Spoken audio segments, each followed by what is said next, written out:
I have spent 40 years of my life working as a high-voltage electrician. I've crawled through the bowels of power plants and balanced on cherry pickers in the middle of thunderstorms to restore light to thousands. I know how to handle current, and more importantly, I know how to spot a short circuit before it starts a fire. In my world, if a connection is bad, the whole system fails. But I never expected the most dangerous connection in my life to be the man my son, Jonathan, welcomed into our family. Welcome back to your ultimate destination for gripping revenge stories, family betrayals, shocking betrayals, and emotional justice. Subscribe now and join a community and tell us where you're watching from. Turn on the notification bell for our next story. Are you ready to witness the ultimate payback? Let's get started. My name is Zaha, and I'm 68 years old. Jonathan was always the gentle soul, a librarian with a soft voice and a heart that was far too trusting. He was the kind of man who would apologize to a chair if he bumped into it. When he married his second wife, Brenda, and took in her adult son, Silas, I thought he was finally getting the bustling, vibrant family he had always craved after years of loneliness. Silas was a modern man, at least, that's how he described himself. He was a crypto investor and a lifestyle coach, with flashy watches that didn't match his empty bank accounts and a smile that never quite reached his eyes. To me, he looked like a parasitic drain on a power line. He lived in Jonathan's house, drove Jonathan's car, and spoke to Jonathan with a condescending tone that made my blood simmer. But this Thanksgiving, the simmer turned into a boil. Jonathan hadn't called me in weeks. Usually, we talk every Sunday about the garden or the books he's archiving. When I tried to call his cell, it went straight to voicemail. When I called the house landline, Silas answered. "Hey, Pops," Silas said, his voice dripping with a fake, oily warmth. "Jonathan's under the weather. Real bad flu. He's sleeping it off. We're actually hosting a private party here for some of my business associates today, so it's probably best if you stay home and stay healthy. We'll bring you some leftovers tomorrow, okay?" I'm 68, not senile. I know the sound of a man lying to cover a theft. Jonathan never missed Thanksgiving. Even when he had pneumonia 10 years ago, he dragged himself to my house for a bowl of my famous spiced squash soup. I didn't argue with Silas. I simply hung up the phone, put on my heavy work coat, and grabbed my old leather tool bag from the garage. My hands, gnarled by decades of gripping pliers and pulling cable, felt a familiar, heavy steadying as I gripped the handle. Before I tell you about the scene I found when I arrived at Jonathan's house, a scene that turned a day of thanks into a day of reckoning, I want to ask you a question. Have you ever felt a wrongness in your gut so strong it felt like an electric hum? Have you ever known, without a shadow of a doubt, that someone you love was in danger, even when the world told you everything was fine? Let me know in the comments. Is a father's intuition just as powerful as a mother's? I drove to Jonathan's house, a beautiful Victorian he had spent his life's savings to restore. The driveway was packed. There were luxury SUVs and sports cars that cost more than Jonathan's annual salary. Through the large front windows, the house was ablaze with light, every bulb burning at maximum wattage, a sight that usually annoyed my frugal electrician's heart. I saw Silas. He was standing in the center of the living room, wearing one of Jonathan's expensive vintage sweaters. He was holding a crystal glass of amber liquid, laughing loudly with a group of young men who looked just as vapid and predatory as he did. They were eating the turkey Jonathan usually spent 48 hours brining. They were sitting on the furniture my late wife had chosen. But Jonathan was nowhere to be seen. I didn't go to the front door. I knew if Silas saw me, he'd use his business associates to usher me off the property. Instead, I circled the house, moving through the shadows of the garden I had helped Jonathan plant. I knew the layout of this house better than anyone. I had personally rewired the entire structure 3 years ago. I made my way to the back, where the cellar doors were tucked under the kitchen porch. I knelt in the cold, damp dirt and peered through a small, grime-streaked basement window. My heart didn't just stop, it short-circuited. There, in the dim, flickering light of a single bare bulb, was my son. Jonathan was sitting on the cold concrete floor in the far corner of the cellar. He looked thin, dangerously thin. His hair was matted, and he was wearing a t-shirt stained with sweat and grease. But the horror wasn't just his appearance.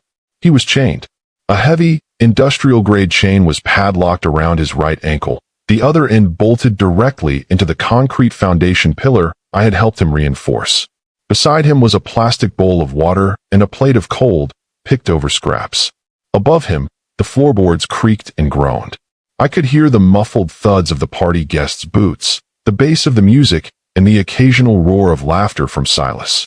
Jonathan flinched at every sound, his eyes darting to the ceiling like a trapped animal watching the boots of its hunter. The son-in-law wasn't just a guest, he was a usurper. He had turned Jonathan's sanctuary into a dungeon, feasting on his life while Jonathan sat in the dark, chained to the bones of his own home. I felt a cold, white-hot fury settle into my marrow. I am 68 years old, and my back aches, and my knees pop, but in that moment, I felt like the man who used to climb 40-foot poles in a gale. I saw Brenda, Jonathan's wife, walk down the basement stairs. She wasn't carrying a key. She was carrying a document. "Just sign the power of attorney, Jonathan," she said, her voice cold and flat, completely devoid of the affection she used to perform. "Silas needs the liquidity for the next trade. If you sign it, we'll let you up for dessert. We'll even let you call your father." Jonathan shook his head, his voice a raspy ghost of itself. "No, this is my house. This is my father's legacy. I won't let him take it." Brenda sighed, a sound of pure annoyance. "Fine. Then you can stay here and listen to us enjoy the holiday. Silas is thinking about selling the library collection tomorrow anyway. All those old, dusty books you love so much. They're worth a lot on the private market." She turned and walked back up the stairs, clicking the heavy deadbolt into place. I stayed in the dirt, my forehead pressed against the cold glass of the window. I realized then that I couldn't just call the police. Silas had bragged about his connections at the local precinct, and Brenda was a master of the worried wife act. If I didn't handle this perfectly, Jonathan would be moved, hidden, or worse before the first siren reached the driveway. I am an electrician. I don't just fix things, I control the flow of power. I know that if you want to stop a machine, you don't just hit the off switch. You overload the circuit until the fuses blow and the whole system goes dark. I crept away from the window and headed for the main exterior breaker box. It was a 200-amp service I had installed myself. I knew every wire, every terminal, every bypass. I reached into my tool bag and pulled out my heavy-duty, insulated wire cutters and my 1,000-volt rated gloves. I wasn't going to just cut the power. I was going to turn Jonathan's house into a psychological cage for the monsters inside. I looked at the party in the window one last time. Silas was raising his glass in a toast. "To the future," he shouted. "To the end," I whispered. I reached into the box. With the precision of 40 years of practice, I didn't just pull the main lever. I bridged the primary lugs. A massive, blinding arc of blue electricity hissed into the night, followed by the terrifying crack of the transformer on the street blowing out. Inside the house, the music died. The laughter stopped. The lights didn't just go out. They exploded in a shower of glass as the surge hit the fixtures. Total, absolute, soul-crushing darkness swallowed the feast of the usurper. In the silence that followed, I heard Silas's voice, high and panicked. "What happened? Brenda, get the flashlights. Why did the bulbs explode?" I slipped toward the coal chute, the entrance to the basement. The game was no longer about checking in. The game was about a total blackout. And in the dark, the man with the flashlight and the pliers is the king. The darkness that follows a high-voltage surge isn't like the darkness of a sunset. It is heavy, smelling of ozone and scorched copper. Inside Jonathan's house, the silence was absolute for exactly 3 seconds before the panic set in. I stood by the coal chute, my breathing rhythmic and deep, my old electrician's heart steadying itself. I had spent half my life in the dark, finding the break in the line by touch and instinct. Silas and his associates, however, were creatures of the screen and the light. Without their vibe, they were nothing but children afraid of the closet. I slipped through the coal chute. I knew the drop, exactly 4 feet onto a pile of seasoned oak I'd helped Jonathan stack last autumn. I landed softly, my boots making a dull thud that was swallowed by the shouting coming from the floor above. "Pops! Dad!" Jonathan's voice was a frantic, terrified whisper. He couldn't see me, but he'd heard the drop. "Quiet, Jonathan," I said, clicking on my small, tactical penlight and shielding the beam with my palm. I kept the light low, pointed at the floor. "The power is out. It's going to stay out." I moved toward him. The sight of him up close was worse than it had been through the window. The chain was a heavy, galvanized thing, grade 80 alloy, the kind used for towing. Silas hadn't just used a padlock. He'd used a commercial-grade barrel lock. It was a statement of ownership. Jonathan reached out, his hand trembling as it touched the sleeve of my work coat. "Dad, you have to go?" "Silas, he has a gun. He says he'll use it if anyone interferes with the business." "Silas has a toy," I said, reaching into my tool bag for my bolt cutters. "I have 40 years of understanding how things break. Hold your legs still, son. Before I tell you about the moment the basement door was kicked open, and the chilling things Silas said when he realized I was the one who killed the lights, I want to ask you a question. Have you ever had to be the strong one, while your own heart was breaking into 1,000 pieces? Have you ever had to look at your child and realize that the world had been far crueler to them than you ever imagined? Let me know in the comments. How do you keep your hands steady when your soul is screaming? The bolt cutters made a sharp, metallic snap as they bit through the chain links. It was a sound of liberation, but also a flare. "Who's down there?" Silas's voice boomed from the top of the stairs. He sounded less like a lifestyle coach and more like a cornered rat. I heard the heavy thud-thud-thud of his designer boots hitting the wooden steps. He was carrying a powerful LED spotlight, the beam cutting through the darkness like a blade. I didn't hide. I stood up, stepping in front of Jonathan, the bolt cutters still in my hand. Silas reached the bottom of the stairs. The spotlight hit me, blindingly bright. "Zaha!" Silas hissed, his face contorting with a mixture of shock and a growing, ugly rage. "What the hell did you do to the power? You old fool. You could have killed someone. Do you have any idea how much equipment you just fried?" "I know exactly what I fried, Silas," I said, my voice low and vibrating with a power that had nothing to do with the grid. "I fried your party. I fried your leverage. And now, I'm going to fry your future." Silas laughed, a jagged, nervous sound. He pulled a small, black semi-automatic from his waistband. He didn't point it at me. He pointed it at Jonathan. "You think you're a hero, old man? You're a trespasser. Brenda and I have a medical directive. Jonathan is mentally unstable. We were protecting him. You just broke into a private residence and assaulted the power grid. One phone call, and you're in a cell for the rest of your life." "Go ahead," I said, taking a step toward him. "Call the police. Tell them you've been keeping a man chained in the basement while you drank his wine and spent his money. Tell them about the medical directive you forced him to sign while he was starving. I'm sure they'll be very interested in the lifestyle you're coaching." Silas's hand shook. He wasn't a killer. He was a bully who liked the idea of power. "Stay back, Zaha. I'm serious. One more step and Jonathan gets a new hole in his head." I didn't stop. I knew the physics of the room. I had rewired this basement. I knew where the secondary grounding wire ran, and I knew exactly what I'd done to the breaker box outside. "You don't understand, Silas," I said. "I didn't just pull the main. I bypassed the ground. The entire copper plumbing system in this house is currently live with a residual 220-volt charge. The moment you touch a faucet, a doorknob, or even that metal handrail behind you, you're part of the circuit." Silas flinched, his eyes darting to the handrail he was leaning against.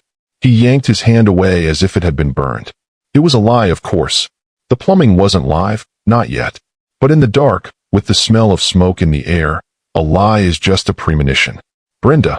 Silas screamed, looking toward the ceiling. "Brenda, get the car. We're leaving. Bring the laptop." "Brenda isn't going anywhere," I said. "She's upstairs in the dark, and she's probably realized by now that the front door's electronic smart lock is dead-bolted shut because the backup battery surged. You're trapped in here with me, Silas. And I'm the only one who knows how to let the air back in." Jonathan stood up, leaning heavily against the concrete pillar. He looked at Silas, really looked at him, without the fog of fear for the first time. "It's over, Silas," Jonathan said, his voice gaining strength. "The party is over." Silas snarled, the gun wavering. He was looking for an exit, a way to spin this into a win. He moved toward the stairs, but I stepped into his path. I wasn't holding a gun.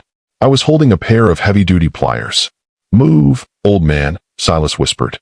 "No," I said. From upstairs, we heard a crash. Brenda was screaming. The business associates were shouting, their voices filled with the panic of people who had realized the law was coming and the lights weren't. "They're leaving you, Silas," I said. "Your associates. They're jumping out the windows. They're running into the woods. In 5 minutes, It's just going to be you, Brenda, and the evidence of what you did to my son. Silas looked at the gun. He looked at me. He saw a 68-year-old man who looked like he was made of iron and copper. He saw a man who wasn't afraid to die, which made me the most dangerous thing in the room. Fine. Silas spat, tucking the gun away. Keep him. Keep this dump. It's a sinking ship anyway. Brenda, we're out. He turned to run up the stairs, but his foot slipped on the damp concrete. He scrambled for the handrail, the one I told him was live. He froze. He wouldn't touch it. He crawled up the stairs on his hands and knees, his dignity vanishing into the shadows of the rafters. I didn't chase him. I turned to Jonathan. Can you walk, son? I think so, Jonathan said, his eyes wet with tears. Dad, I'm so sorry. I thought I could handle them. I thought they loved me. Love doesn't use chains, Jonathan, I said, putting his arm over my shoulder. And the grid doesn't lie. Let's get you out of here. We made our way through the coal chute. Outside, the night was cold and silent. The streetlights were dead for 3 blocks in every direction, a testament to the surge I'd triggered. In the distance, I heard the faint, wailing sirens of the fire department. I saw Jonathan's SUV roar out of the driveway, Silas at the wheel and Brenda in the passenger seat. They didn't look back. They were fleeing the darkness they had created, heading for a horizon that was getting narrower by the second. I put Jonathan in my truck and turned the heater on high. He sat there, wrapped in my spare work blanket, shaking. What now, Dad? I pulled out my phone. I didn't call the police station. I called a man I'd known for 30 years, the chief of the state electrical inspector's bureau. Bill, I said, my eyes on the dark house. I have a code red at 412 Maple Street. Major grid sabotage, felony reckless endangerment, and a victim of prolonged domestic battery. I need a full forensic team and the sheriff. And Bill, tell them to bring the heavy-duty lights. We're going to need to see everything. As I hung up, I looked at Jonathan. He was watching the first of the police cruisers pull into the street, their blue and red lights reflecting in his eyes. The power is coming back, son, I said. But this time, we're the ones who decide where the light goes. Before I tell you about the shocking evidence we found in Silas's laptop, the thing that proved this wasn't just about Jonathan's house, but a much larger, more dangerous scheme. I want to ask you, would you burn your own house down to save the person inside? Or would you wait for the proper authorities to arrive? Let me know in the comments. In my world, the only way to fix a short circuit is to cut the wire yourself. The sirens grew louder, tearing through the Thanksgiving night. Silas thought he was the one in control, but he forgot the oldest rule of the trade. The person who understands the flow of energy is the one who decides who gets to stay in the light. The arrival of the authorities was not the relief I expected. In a house that has been rewired for a crime, every shadow feels like a lie and every officer feels like an intruder. My name is Zaha. I am 68 years old, and as I watched the high-powered halogen floodlights of the fire department illuminate Jonathan's basement, I realized that Silas hadn't just chained my son. He had attempted to overwrite the very history of our lives. The air in the house was thick with the scent of spent fuses and cold sweat. The emergency crews moved with a clinical efficiency that felt jarring against the visceral horror of the cellar. Jonathan was safe in the back of an ambulance, draped in a shock blanket that made him look small and fragile, like a child lost in his own clothes. The paramedics were gentle, but I could see the way he winced every time they adjusted the blood pressure cuff or checked the raw, angry bruising around his ankle. It wasn't just the physical trauma. It was the psychological weight of realizing that his sanctuary, the home he had lovingly restored, had been converted into a high-tech predatory cage. Bill, the chief electrical inspector and a friend of 30 years, walked over to me. He was carrying a digital multimeter and a clipboard, his face grim under the flickering emergency lights. Zaha, that surge you triggered. It did more than just blow the transformer on the pole, Bill said, leaning in close so the deputies wouldn't hear. It acted like a forensic surge. When the high voltage hit the internal wiring, it fried some of the illegal bypasses Silas had installed. We found a server hidden in the rafters of the library. It didn't just go dark, it melted. But the hard drives are hardened. The police tech guys think they can pull the data. I felt a cold shiver that had nothing to do with the winter air. Bypasses. What was he running in there, Bill? It wasn't crypto, Zaha, Bill replied, glancing toward the house. He was running a high-speed data mining operation. He'd tapped into the town's archived records through the library's secure server. He was stealing the identities of the deceased, the ghosts of this town, to open credit lines and offshore accounts. He used Jonathan's administrative access to do it. Before I tell you about the secret safe we found behind the bookshelf in the library, and the chilling recording we found inside that revealed Silas's ultimate plan for Jonathan, I want to ask you, have you ever realized that the person you invited into your home was actually a predator waiting for the lights to go out? How do you forgive yourself for not seeing the rot sooner? Let me know in the comments. We were so busy looking at Silas's watches that we didn't look at his shadows. The sheriff, a man named Henderson who had known me since I was a junior lineman, approached us. He looked at the chain I had cut with the bolt cutters, his thumb tracing the jagged edge of the steel. Zaha, Silas and Brenda were picked up 5 miles south on the interstate, Henderson said. The power outage you caused killed the traffic control systems at the main intersection. They got stuck in a 3-car pileup in the dark. Silas tried to run, but he didn't realize the ditch was filled with 3 feet of slush. We found a bag in the trunk, over $80,000 in cash and 3 different passports for your son. 3 passports? I asked, my voice cracking. 1 in his name, and 2 with his photo but different names, Henderson replied. Names of men who died in the 1920s. Silas was planning on liquidating Jonathan's life entirely. He wasn't just going to take the house. He was going to turn Jonathan into a ghost while he and Brenda vanished with the equity. I walked back into the house, my boots echoing on the hardwood floors I had helped Jonathan sand. The halogen lights made the living room look like a movie set. The remains of the Thanksgiving dinner were still on the table. A half-eaten turkey, spilled wine, a silver platter of oysters. It looked like the aftermath of a raid on a pirate ship. The decadence was nauseating. Silas had been feasting on the fine china, while Jonathan sat on concrete. I went to the library. This was Jonathan's sanctuary, a room filled with the scent of old paper, leather bindings, and beeswax. This was where he spent his days as an archivist, preserving the history of our county. I noticed something immediately. The shelves in the corner, the ones that held the 19th century county records, were slightly out of alignment. To a librarian, it might look like a shifted load. To an electrician, it looked like a concealed door. I noticed the faint, blue glow of a hidden LED status light that was flickering as it struggled with the dying backup battery. I moved the heavy folios. Behind them was a high-tech wall safe, the kind with a biometric lock and an independent power supply. But the 220-volt surge I had pushed through the grounding wire had reached even this secure unit. The electronics were fried, the solenoid stuck in the open position. I pulled it open. Inside wasn't just cash or jewels. It was a digital recorder and a stack of folders. I hit the play button on the recorder, and the silence of the library was shattered by a conversation that made the hair on my arms stand up. He's starting to ask questions about the property taxes, Silas. Brenda's voice came through the speaker, sounding sharp and cold. He saw the mail from the bank. He knows the equity line was tapped for that investment in Singapore. So keep him in the basement, Silas's voice replied, chillingly calm. Tell him it's for his own safety. Tell him he's had a mental break. If he doesn't sign the full deed transfer by the new year, we'll just have to accelerate the trip. The associates in the city are getting impatient for the archival access. They want those property deeds, Brenda. Those records are the key to the whole land grab. I felt the rage return, but this time it was different. It wasn't the white-hot heat of the basement. It was the cold, heavy weight of a foreman's judgment.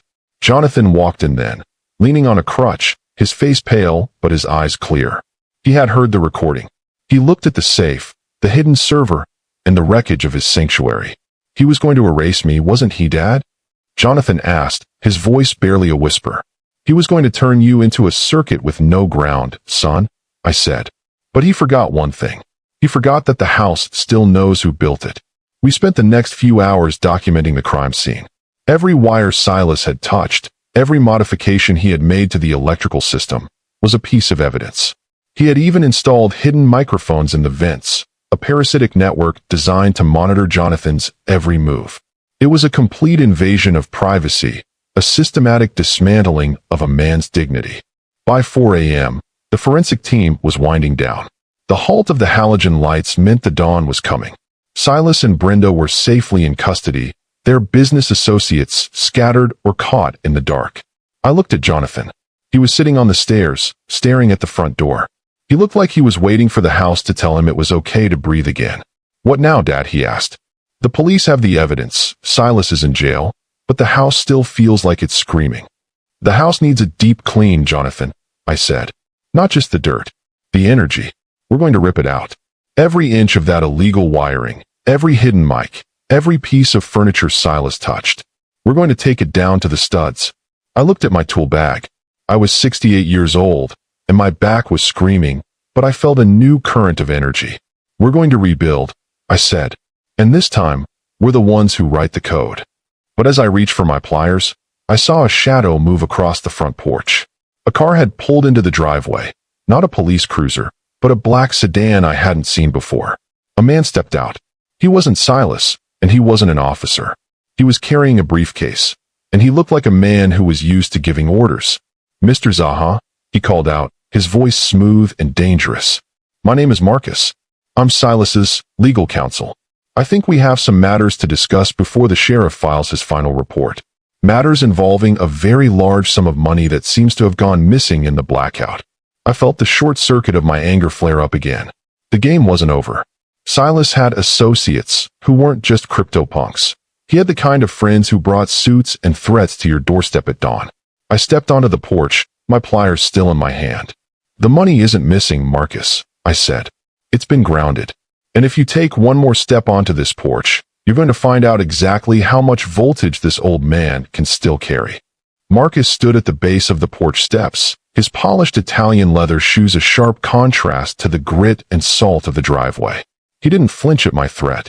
Instead, he adjusted his glasses, the morning's first gray light glinting off the lenses. He had the calm, predatory air of a man who didn't use chains because he knew how to use the law as a noose. "Let's not be dramatic, Zaha," Marcus said, his voice dropping into a professional, soothing register that made my skin crawl. "I'm not here for a physical altercation. I'm here for the server. My client informs me that there were proprietary algorithms on that hardware, intellectual property that doesn't belong to your son or the county. If that data is compromised or grounded, as you put it, the civil liability alone will strip Jonathan of this house faster than any criminal charge." I looked down at the pliers in my hand, then back at Marcus. He was trying to pivot. He knew the kidnapping and the chains were a losing hand, so he was moving the game to the only place he felt safe, a courtroom. He was trying to intimidate me with the proprietary lie to get his hands on the evidence of the identity theft. "The server is evidence in a kidnapping and fraud investigation," I said, my voice as steady as a concrete foundation. "It's in the hands of the sheriff now. If you want it, you can file a motion. But I think we both know that once those hard drives are decrypted, the only proprietary thing people are going to find is a list of victims." Marcus took a slow step up. Just one. It was a test of my perimeter. "Evidence can be complicated, Zaha. Servers can have accidental fires in evidence lockers.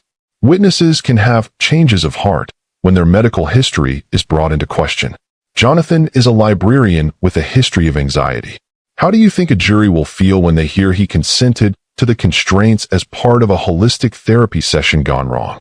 Jonathan, who had been listening from the hallway, suddenly pushed through the screen door. He was leaning on his crutch, his face pale but his eyes burning with a defiance I hadn't seen in years.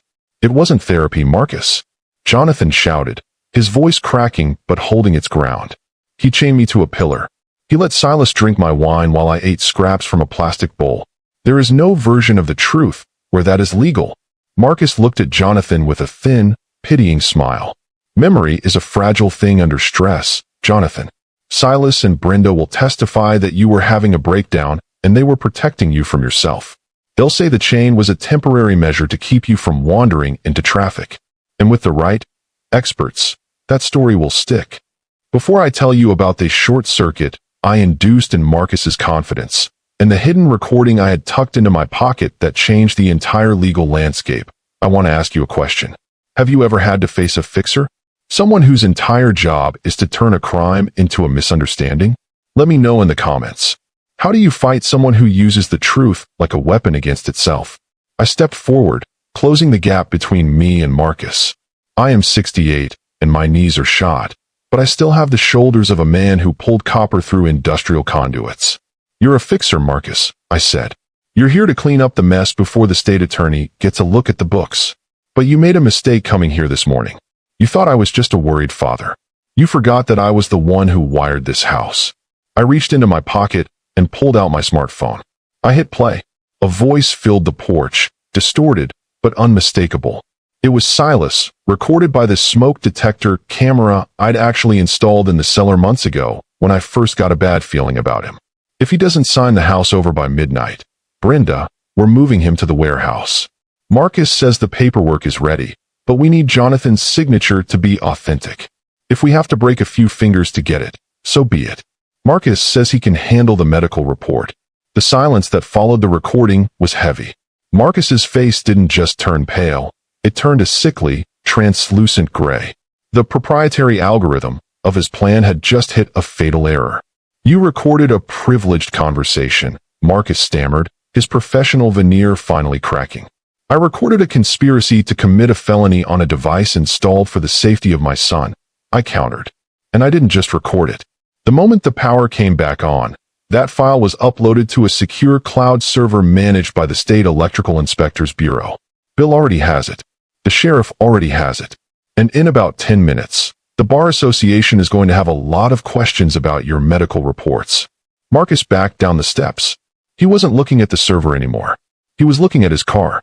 He realized that he wasn't here to save Silas. He was here to save himself, and he had failed. "This isn't over, Zaha," he whispered, but the threat lacked teeth. "It's over for you," I said. "Now, get off this property before I decide to show the sheriff the footage of you trying to tamper with a witness." Marcus scrambled into his sedan, the tires spitting gravel as he sped away from the light of the rising sun.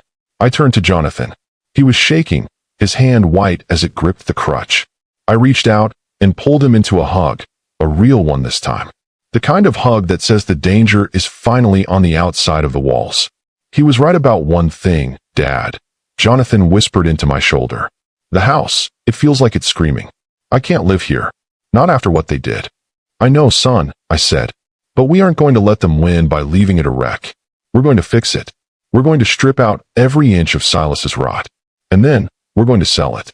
We're going to take the money, and we're going to find you a place where the only thing in the basement is your books." We spent the rest of the morning in the kitchen. I didn't make a Thanksgiving feast, but I made coffee, strong, black, and honest. We sat at the table and watched the forensic teams finish their work. I looked at the blueprint of the house on the wall. I realized that my life's work hadn't been about electricity. It had been about grounding. It was about making sure that when the storm comes, there's a path for the lightning to go that doesn't burn the house down. Silas was the lightning. I was the ground. But as I watched the last police cruiser pull away, I saw something in the mailbox. A small, handwritten envelope. No return address. I walked down to the curb and opened it. Inside was a single Polaroid photo. It was a shot of my own house, the one 10 miles away. On the back, in Brenda's neat, cold handwriting, were 4 words. "We have the spare." I felt the current of fear return, sharper than before. Silas and Brenda were in jail, but the business associates weren't. Silas had spent months mining Jonathan's archives, but he'd also been mining me. They knew where I lived. They had a key, and they weren't done trying to balance the books. I looked back at Jonathan. He was smiling at me through the window, a cup of coffee in his hand, thinking the nightmare was over. I didn't smile back. I gripped the photo until my knuckles turned white. "The grid is still live," I whispered to the wind. "Before I tell you about the blackout I staged at my own house that night, and the trap I set for the people who thought they could hunt the hunter, I want to ask you, how far would you go to ensure the associates never come back? Would you stop being the electrician and start being the predator? Let me know in the comments." The sun was up, but for me, the darkness was just beginning to get interesting. I walked back to the truck. I didn't need a feasting table. I needed my multimeter, my infrared goggles, and my heavy-duty capacitor. The game was no longer about saving Jonathan. The game was about making sure the circuit stayed broken, permanently. The drive back to my own home was a calculated meditation. My name is Zaha. I am 68 years old, and after 40 years of working with electricity, I know that the most dangerous current isn't the one you see. It's the residual charge that lingers in a system after you think you've turned it off. Silas and Brenda were behind bars, but the spare key mentioned in that photo was a reminder that their network was a parasitic loop. They had targeted my son, but they had researched me. They knew my routines, my address, and the layout of my sanctuary. They thought I was a retired old man who had used up his last spark saving his son. They thought the old electrician was out of juice. I pulled into my driveway at noon. My house is a sturdy, brick-faced bungalow tucked at the end of a quiet cul-de-sac. To a burglar, it looks like an easy mark. To me, it is a 2,000-square-foot circuit board. I didn't go inside through the front door. I went to the detached garage, my secondary workshop, and I began to prepare for the associates who were undoubtedly watching from a distance. I knew they wouldn't come during the day. They would wait for the cover of night. Thinking the exhaustion of the Thanksgiving ordeal would have me slumped in my chair, deep in a vulnerable sleep. Before I tell you about the voltage wall I built around my bedroom, and the moment the intruder realized that my house doesn't just have an alarm, it has an ego, I want to ask you, when the law can't protect you from the shadows, do you have the courage to become the shadow yourself? How do you protect your home when the enemy has the key? Let me know in the comments. This wasn't about revenge anymore. It was about grounding the threat forever. I spent the afternoon rewiring my home for a visitor I didn't want. I didn't use lethal force. A dead body in a hallway is a legal nightmare. I used psychological and tactical current. First, I disconnected the mechanical latch on the front door. I let the spare key work the lock, but I rigged the internal deadbolt to a high-torque industrial solenoid. Once they entered, they wouldn't be leaving the same way. Second, I focused on the hallway. I pulled up the runner rug and laid down a series of thin, conductive copper mesh sheets. I connected these to a bank of heavy-duty capacitors I'd salvaged from an old HVAC unit. It wasn't enough to kill, but it was enough to induce tetanic contraction, the kind of shock that freezes your muscles and makes you drop whatever you're holding. Finally, I sat in my darkened living room. I didn't have a gun. I had a remote trigger and a thermal imaging tablet. I watched the perimeter of my property through the infrared cameras I'd hidden in the birdhouses. At 2:14 a.m., the residual charge arrived. A dark sedan, lights off, coasted to a stop 2 houses down. 2 figures emerged. They moved with a professional, practiced stealth. One stayed by the curb. The other, a tall, lean man in a tactical jacket, walked up my driveway. He didn't look for a window. He reached into his pocket and pulled out the spare. I watched him on the tablet. The blue-white ghost of his body heat moved toward my porch. I heard the lock turn. Click. He stepped inside. He didn't turn on a light. He used a dimmed pin light, the beam sweeping across my living room. He was looking for me. He was probably looking for the evidence folder Marcus had failed to retrieve. I waited until he reached the center of the hallway, right over the copper mesh. I hit the first trigger. The industrial solenoid fired with a sound like a gunshot. The front door deadbolted into place with 3 inches of steel. The intruder spun around, startled, but before he could regain his footing, I hit the second trigger. The capacitors discharged. There was no flash, no sound, just the muffled thump of a body hitting the floor as the man's nervous system was overridden by 400 volts of pulsed current. He didn't scream. His lungs were too tight to breathe. He just collapsed into a heap, his pen light rolling away across the floor. I stood up from my chair and turned on the lights. Not the dim house lights, but the 500-watt work lamps I'd mounted to the ceiling for this very moment. The man on the floor was young, mid-20s, with the hard, empty eyes of someone who worked for people like Silas. He was struggling to move, his limbs twitching as the residual charge dissipated. I walked over to him, my heavy rubber-soled work boots thudding on the floor. I was holding a heavy-duty zip tie, the kind we use to bundle industrial cables. The spare didn't work out like you planned, did it? I asked. He tried to reach for a knife in his belt, but I stepped on his wrist. Not hard enough to break it, but hard enough to let him feel the weight of 40 years of manual labor. Your friends in the car are currently being surrounded by the state police, I said. I called them the moment you crossed the property line. I told them there was a high-voltage hazard on the premises, and I needed a tactical extraction. The man looked at me, his eyes wide with the terror that Silas never could have induced. He realized that he wasn't in a house.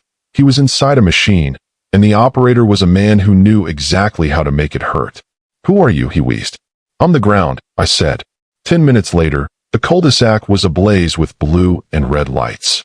The man in the car had been caught trying to reverse into a neighbor's hedge.